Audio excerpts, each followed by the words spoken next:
Hello parents and all my dear kids. आज मैं आपको बताऊंगी कि हिंदी का जो अपर किंडरगार्टन यूकेजी क्लास का सिलेबस है उसे हमें पूरे साल भर हमें बच्चों को क्या क्या पढ़ाना है, कैसे कैसे पढ़ाना है और क्या करना है।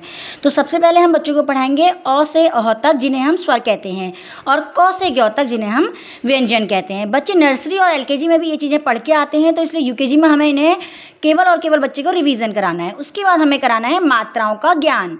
मात्राओं का ज्ञान कराने के बाद बच्चे को धीरे धीरे स्वरों में मात्राएं लगाकर यानी कि 12 खड़ी करवानी है। उसके बाद हमें बच्चों को मात्राओं वाले शब्द कराने हैं। मात्राओं वाले शब्द जैसे आ की मात्रा का लगा हुआ शब्द आम, काम, दाम, और छोटी ई की मात्रा का शब्द दि, नौ, दिन, खी, लौ, खिल, गीला, सौ, गिलास। इस प्रकार से हमें मात्राओं वाले शब्द कराने हैं। ये शब्द हमें बच्चे को कम से कम 10 शब्द करवाने हैं, जिससे कि कम से कम बच्चा 5 से 8 शब्द याद रखे। 10 शब्द तो मिनिमम बच्चे को कराने ही कराने हैं। उसके बाद हमें पुनरावृत्ति करानी है। पुनरावृत्ति मीन्स रिवीजन।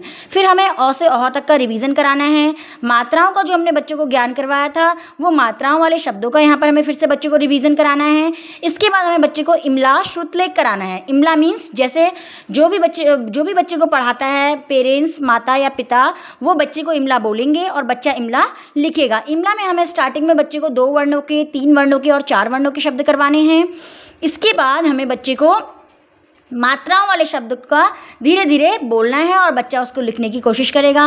उसके बाद हमें बच्चे को पढ़ाने का अभ्यास कराना है। बच्चा खुद से पढ़ेगा और हमें बच्चे के साथ में उसको देखना है कि बच्चा सही मात्राएं पढ़ रहा है या नहीं पढ़ रहा है। पहले हमें बच्चे को केवल छोटे शब्द पढ़ाने हैं। उसके बाद धीरे धीरे हमें वाक्यों को पढ़ाने का अभ्यास करना है। छोटे छोटे वाक्य जो मात्राओं के साथ होते हैं उन्हें बच्चे को पढ़ने का अभ्यास कराना है। जब बच्चे की मात्राओं पर पकड़ पूरी तरीके से मजबूत हो जाए तो हमें बच्चे को शब्दों को लिखना सिखाना है। जैसे क से क्या लिख सकते हैं हम, कमल, और क से कोयल भी लिख सकते हैं हम।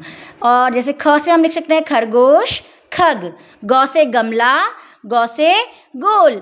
इस प्रकार से हमें बच्चे को क से लेकर के ज्ञ तक के सारे जितने भी व्यंजन होते हैं सभी से मिलकर के 2-2 शब्द बनाने सिखाने हैं। उसके बाद हमें बच्चे को फलों के नाम, सब्जियों के नाम सिखाने हैं। इसके अलावा जैसे ही बच्चा इन सब चीज़ों को अच्छे से कवर कर लेता है, फिर से हमें बच्चे को पुनरावृत्ति रिवीजन कराना है।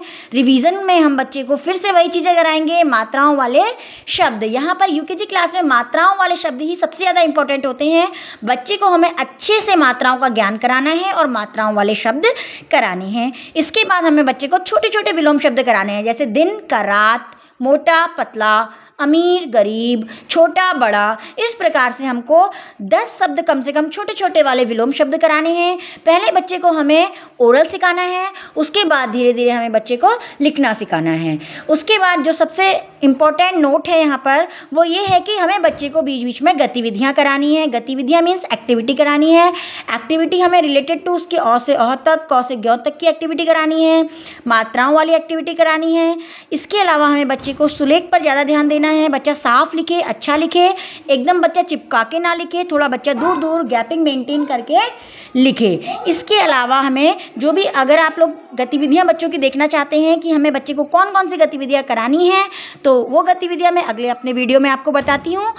इसी प्रकार से हमें बच्चे को पूरे साल यही जो यूकेजी क्लास का बच्चा है उसे यह सिलेबस हमें कवर कराना है। Thank you.